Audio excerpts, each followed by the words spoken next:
Bismillahirrahmanirrahim. Assalamualaikum warahmatullahi wabarakatuh. Alhamdulillah kita ketemu lagi di mata kuliah English Syntax. Kali ini di pertemuan kelima. Di pertemuan-pertemuan sebelumnya kita sudah membahas tentang noun phrase, determiner, adjective phrase, premodification, dan sekarang kita masuk ke postmodification. Jadi bisa disebut ini part 2 dari noun phrase itu sendiri ya. Karena pembahasan tentang noun phrase lumayan banyak karena memiliki kaitan dengan komponen atau konstituen yang lain. Nah, di part 2 ini tentang noun phrase, saya akan ingatkan lagi apa yang sudah kita pelajari. Noun phrase itu secara simbol kita gunakan NP, nounnya kita gunakan N, determiner menggunakan that, pronoun itu pro, adjective phrase AP, adjective A. Ini yang sudah kita pelajari di pertemuan-pertemuan sebelumnya. Dan kebanyakan muncul dalam bentuk di noun phrase-nya ini di pertemuan sebelumnya premodification, muncul sebelum noun-nya, berada pada sebelum noun-nya. Yang akan kita bahas di pertemuan kali ini adalah tentang postmodification. Jadi modifikasi atau penambahan makna atau perubahan makna yang dilakukan dengan menambahkan kata setelah noun-nya itu sendiri, menambahkan konstituen setelah noun-nya itu sendiri, setelah head-nya, noun head-nya, head noun-nya ya, head noun-nya, setelah head noun-nya itu dinamakan postmodification. Nah, sebelum masuk ke sana, saya ingatkan lagi, kita lihat dulu premodification di pertemuan sebelumnya. Misalnya ada kata the boy ini secara konstituen ada determiner dan noun. Noun-nya adalah komponen utama dari noun phrase, dan determiner di sini adalah sebagai premodification yang memodif, yang memberikan makna tambahan terhadap head noun boy itu. Nah, ini yang disebut dengan premodification. The handsome boy ini ada kata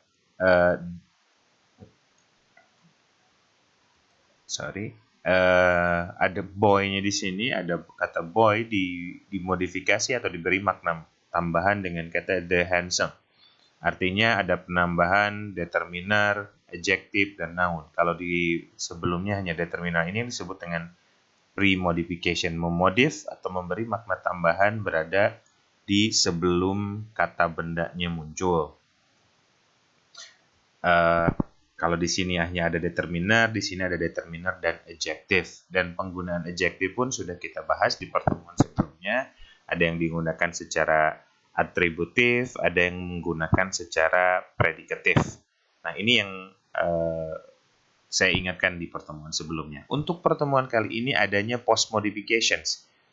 Kalau pre berada sebelum noun-nya itu, kalau post modification adalah modifikasi atau penambahan makna atau penambahan konstituen dalam noun phrase, tetapi berada setelah head noun-nya itu, setelah kata utamanya. Nah, secara definisi sederhana, post modification itu adalah konstituen yang memodifikasi the head noun setelah noun-nya itu. Jadi berada modifikasinya itu setelah head noun-nya. Head-nya itu adalah ini, di kata ini the boy adalah head-nya adalah boy, the handsome boy, kata boy-nya ini adalah sebagai head-nya. Nanti kalau untuk post modification setelah boy-nya ini mungkin ada kata yang lain yang muncul. Nah, post modification yang mungkin terjadi dalam noun phrase itu ada dua cara. Yang pertama prepositional phrase, yang kedua adalah relative atau adjective clause yang bisa menjadi post modification untuk sebuah noun phrase, untuk noun. Nah, untuk relative atau adjective clause akan saya simpan dulu untuk sekarang karena ini akan dibahas nanti di pembahasan tentang clause.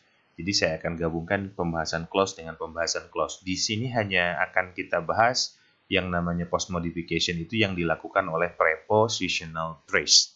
Nah, ini yang bisa menjadi post modification yang paling sering dan paling sederhana muncul dalam memodifikasi noun atau noun phrase. Secara bentuk, preposition itu adalah frasa yang ditandai dengan kemunculan preposition di awalnya. Prepositional phrase itu selalu diawali dengan kemunculan preposition di awal, kemudian diikuti oleh kata benda atau disebutnya objek dari preposition tersebut. Itu dinamakan prepositional phrase. Selalu diawali dengan kemunculan prepositions, kemudian diikuti oleh kata yang lain atau yang disebut dengan objek dari preposition itu sendiri. Nah, secara simbol, prepositional phrase itu disimbolkan dengan double P, P, dan untuk prepositionnya kita gunakan simbol P saja, P saja. Nah, ini harus dicamkan, berarti bertambah lagi dari yang sebelumnya. Selain dari ini yang harus dihafal, sekarang bertambah adanya prepositional phrase. Secara sederhana, preposition itu tadi disebutkan prepositional phrase itu selalu harus memunculkan preposition sebagai komponen utamanya. Preposition sebagai komponen utamanya. Nah, preposition itu apa sih? Preposition itu adalah disebutnya itu minor categories, berbeda dengan noun, adjective, adverb yang disebut dengan major categories. Tapi kalau preposition itu lebih masuk ke minor categories ya, kategorinya kecil, function words gitu. Baru berfungsi, bermakna kalau digabung dengan kata yang lain. Nah, secara definisi adalah small group atau class of words, ya, kelompok kata yang menunjukkan hubungan tempat, arah, waktu atau kepemilikan. Ini yang disebut dengan preposition. Ya, preposition itu biasanya yang umum mungkin kita ketahui adalah menunjukkan hubungan waktu atau tempat atau arah, up, down, at, in, on, beside, dan seterusnya. Itu adalah bentuk contoh-contoh dari preposition, dan ini selalu menandakan kemunculan prepositional phrase. Ketika sebuah frasa satu konstituen diawali dengan kemunculan preposition, maka konstituen itu sampai ujungnya akan disebut sebagai prepositional phrase. Nah, tadi disebutkan bahwa preposition itu adalah yang menunjukkan hubungan tempat, arah, waktu, dan kepunyaan. Nah, prepositional phrase tadi saya sebutkan yang diawali dengan kemunculan preposition, atau lebih ilmiahnya adalah yang terdiri dari preposition diikuti objek dari preposition itu, atau atau di objeknya ini ada kata yang lain gitu. Misalnya, at school ini adalah preposition yang diikuti oleh objek dari prepositionnya, at school. Ini disebut dengan objek prepositionnya. School itu adalah objek. At-nya adalah preposition, school-nya adalah objek dari preposition itu. Atau misalnya ditambahin kata yang lain, misalnya at my school, mungkin bisa berubah.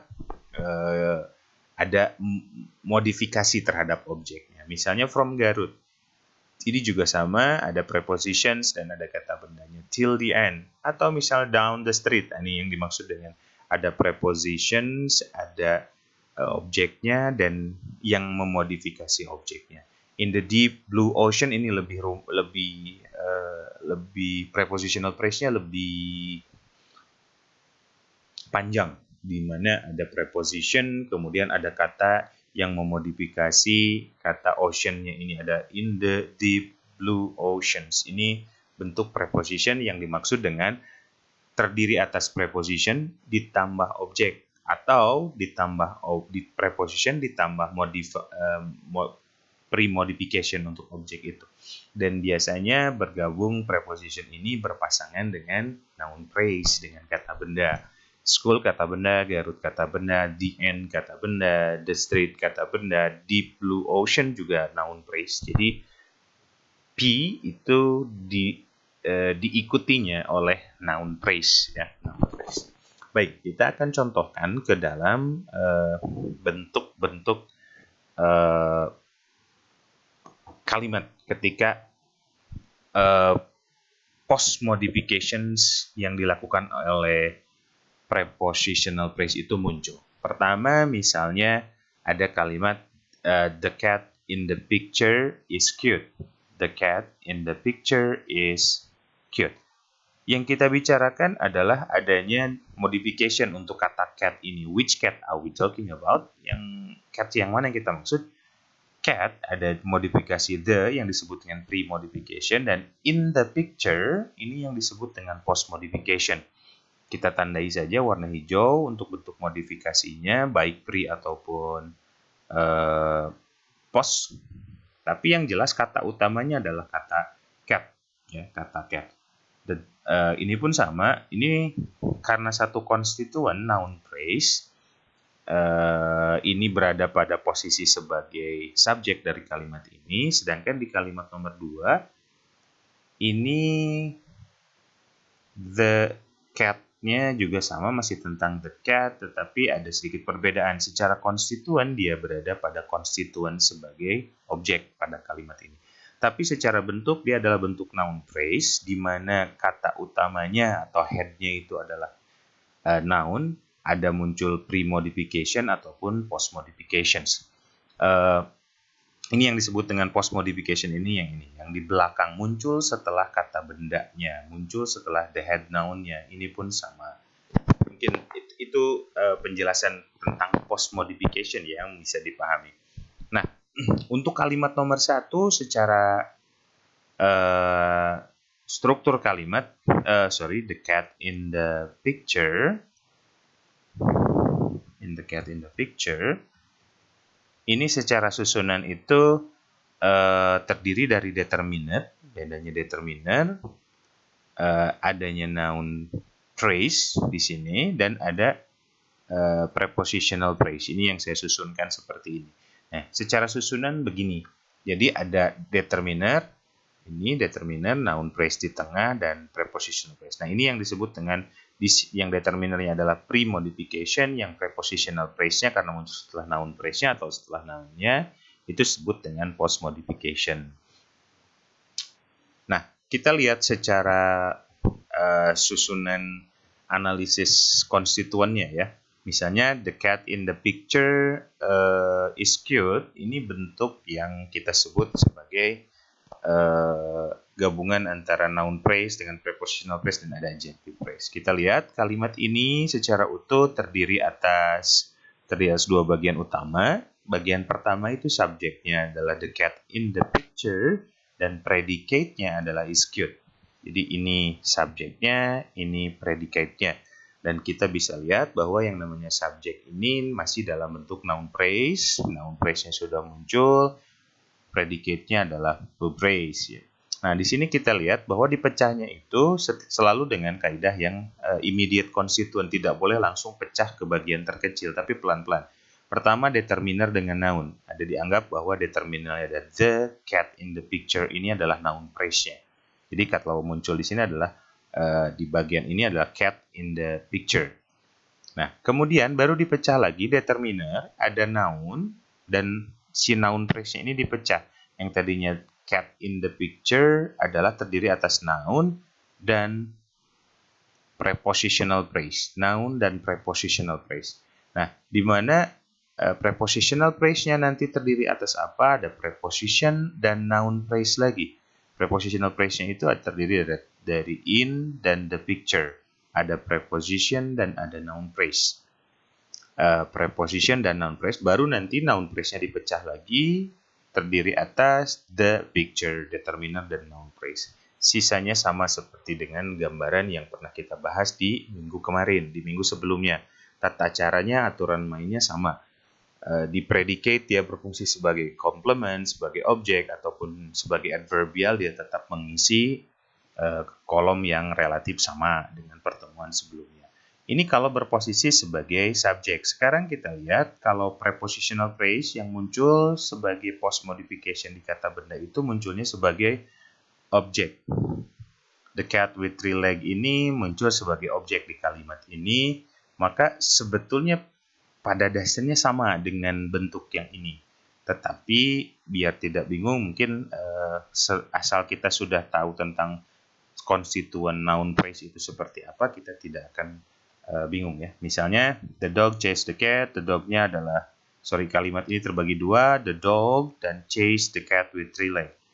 The dog-nya sebagai subjek, chase the cat with 3 legs-nya ini sebagai predicate. Maka kita bisa lihat the dog-nya itu determiner dan noun, ada determiner dan noun seterusnya.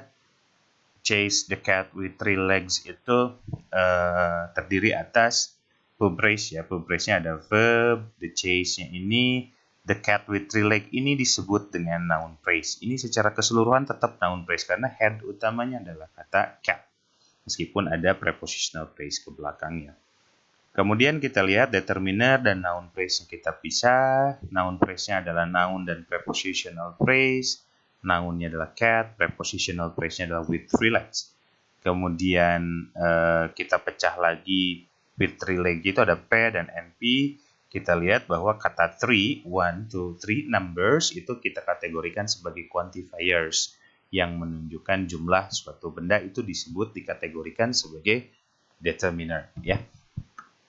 Dan seterusnya sampai selesai. Nah, ini penggunaan preposition sebagai post modifier yang memberikan makna tambahan pada kata benda atau noun phrase yang disimpan muncul setelah kata benda. Nempel di kata benda, keberadaannya muncul setelah kata benda. Oke. Mirip dengan penggunaan adjektif secara atributif di pertemuan sebelumnya yang saya jelaskan. Jadi kalau secara atributif itu nempel di kata bendanya, menjadi atribut di kata benda tersebut, menjadi bagian dari kata benda tersebut. Tapi fungsinya tetap hanya sebagai modifying atau modification. Nah, penggunaan lain prepositional phrase dalam kalimat itu adalah dia bisa tidak nempel di kata benda secara menjadi post modification, tapi bisa menjadi sesuatu yang berdiri sendiri dalam kalimat. Artinya berdiri sendiri itu memiliki fungsi khusus atau menempati posisi utama dalam sentence itu. Apakah bisa menjadi sebagai adverb contohnya. Ini ada kalimat the cat sleep on the couch. Kata on the couch di sini adalah bentuk prepositional phrase ya, yang kita sepakati bahwa prepositional phrase itu strukturnya terdiri atas preposition and its object. Objek dari preposition ya, bukan objek dari kata kerja ini, tapi objek dari preposition, atau lebih sederhananya ada preposition dan ada noun phrase. Ini konsep dasarnya dulu. On the couch tapi tidak nempel di kata benda. Di sini tidak nempel di kata benda.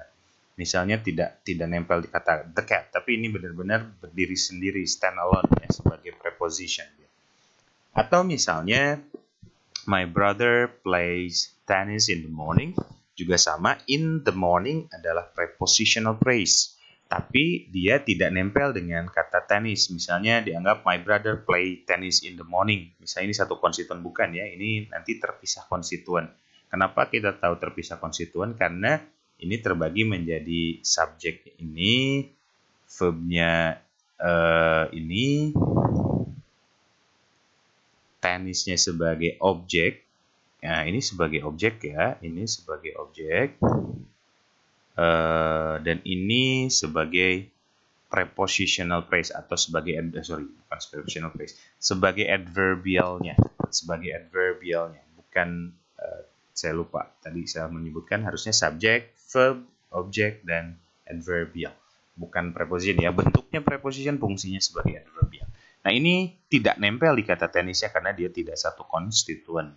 Nah, penggunaan preposition ini memang sangat tricky ya. Kadang kita harus bisa memisahkan mana yang nempel dengan kata benda yang disebut dalam materi ini sebagai post modification, mana yang dia bisa berdiri sendiri. Sebetulnya kuncinya adalah mengenali dengan dia nempel di kata benda atau enggak. Gitu dulu. Nah, dan kunci berikutnya adalah kita mengetahui fungsi dalam kalimat, mana subjek, mana verb, mana objek, mana complement, mana adverbial ya. Oke. Nah, misalnya Untuk kalimat ini kalau kita analisis adalah the cat sleep on the couch. Kalimat ini terdiri dari masih sama, masih sederhana, mungkin bagi sebagian yang sudah paham agak sedikit wah ini kayaknya jalan di tempat. Tapi sengaja saya membuat kalimat-kalimat sederhana dulu karena ketika sudah masuk ke pembahasan verb group nanti kita akan bisa lihat materinya akan lebih menantang ya, makin nggak disebut sulit sih, tapi lebih membutuhkan analisis yang atau pemahaman yang mendalam. Oke, the cat sleeps on the couch sama sebetulnya the cat sebagai subjek dan ini sebagai predicate-nya. Predicate-nya, nah sekarang agak unik, biasanya diisi oleh noun phrase, di verb dan noun phrase, verb atau adjective phrase. Kalau di sini ada verb dan ada prepositional phrase. Secara analisis sama, cuman bedanya dengan yang post modification tidak ada noun sebelum prepositionnya, tidak nempel dengan preposition. Ini menjadi susunannya menjadi seperti ini, ada noun phrase, verb phrase, ketika verbnya dipisah ada prepositional phrase, prepositionnya terdiri dari prepositional phrase-nya terdiri dari preposition dan noun phrase, kemudian noun phrase-nya terdiri dari determiner dan noun. Ini contoh yang pertama. Nah, agak tricky ketika lihat contoh yang kedua atau kasus yang kedua, di mana kita harus mengenali kalimat berdasarkan fungsinya, mana subjeknya, mana verbnya, mana objeknya, mana adverbial. Ini bisa kita lihat di sini ada di verb phrase-nya itu terdiri yang biasanya tadi ada 1 dan 2, ada verb dan prepositional phrase. Di sini ada 3, ada verb, ada noun phrase, dan ada prepositional phrase. Terbagi menjadi 3 cabang di bagian predicate-nya. Ada verbnya, noun phrase-nya, dan prepositional phrase. Analisis prepositional phrase sama seperti yang sebelumnya. Cuman kita harus bisa mengenali preposition ini harus ditempatkan di mana dan sebagai apa. Nah, ini yang benar-benar harus kita pahami ya. Ya, mungkin itu saja yang bisa saya jelaskan di video kali ini. Jadi kita sudah bisa sudah mempelajari tentang prepositional phrase, baik itu sebagai post modifications atau digunakan secara predikatif atau berada di unsur predicate dalam sebuah kalimat. Mudah-mudahan bisa dipahami, mudah-mudahan bisa bermanfaat. Terima kasih banyak. Assalamualaikum warahmatullahi wabarakatuh.